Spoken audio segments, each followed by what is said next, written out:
Welcome to my exhibition Colour Scores. We're here at Macquarie, which is the Museum of Arts and Culture, Lake Macquarie, New South Wales. And my show Colour Scores is part of a larger exhibition called Absolute Colour.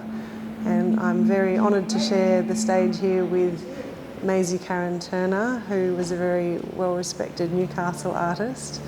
Her family have shown the work here, and Daniel O'Toole from Melbourne, from NAM, so you might be able to hear his work.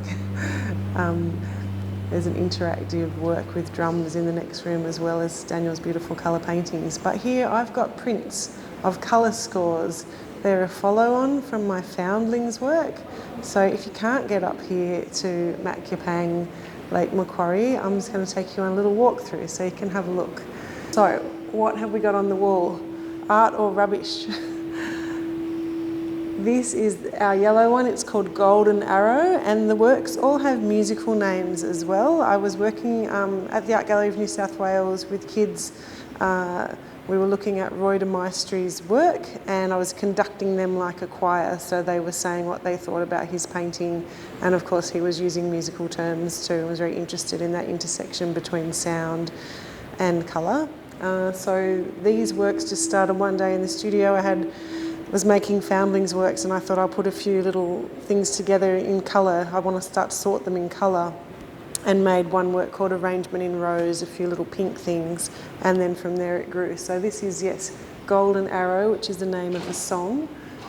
You might recognise there's a L-plate plastic at the base, there's a kid's dummy pacifier.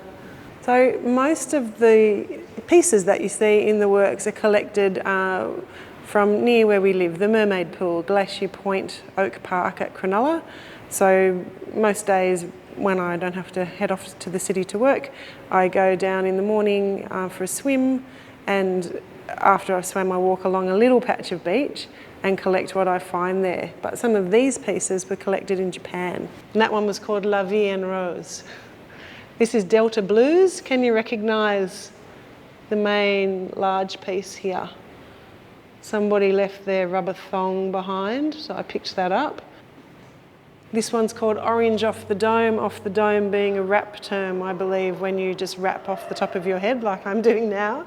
And so it's called Orange off the dome. This one's called Bone Music Cell. You can look that up. It's really interesting, bone music. Records that were pressed on x-rays. So there's more ribbon in here. There's some little pieces of bone. I'm not sure whose bones, but bones from the beach. This is where all the fun happens. This is the making table. It's school holidays this week, so it's in a bit of a frenzy. This one's called Mocha Melt. I think these are from tennis balls. There's a lighter one underneath. This one's called Dark Ambient. I really like this one. It's like a flat lay. I think that's from a printer cartridge. There's sort of a few pieces of rubber rather than plastic. Usually the black is lots of rubber. And this one is called Red Rosette. Yeah, I really like the shadows. So when I'm photographing the work, sometimes the shadows become part of it. And sometimes I was trying to get rid of the shadows, but people quite like the shadows because it makes an echo. So that's fun to play with as well. So this one is called Purple Haze. There's a vape, a grape vape. Somebody lost a piece of their hose there. These are the whippersnipper bits, again, these green bits. And this one is called Milk Voice. You might recognise something that perhaps you buy frequently if you don't take your own cup. Well, I could go and buy new art materials and make more rubbish, or I can just reflect back our world and all the things that are in it. And I naively see the beauty in it. I see colour. I get excited by colour and shapes and go, oh, I can play with those things. Part of how this started too was in lockdown. I couldn't get that usual stimulation from op shopping that I like to do, sorting through things. But at the beach every day I could bring home new things. So it was a way to have that dopamine hit that I think my brain always needs.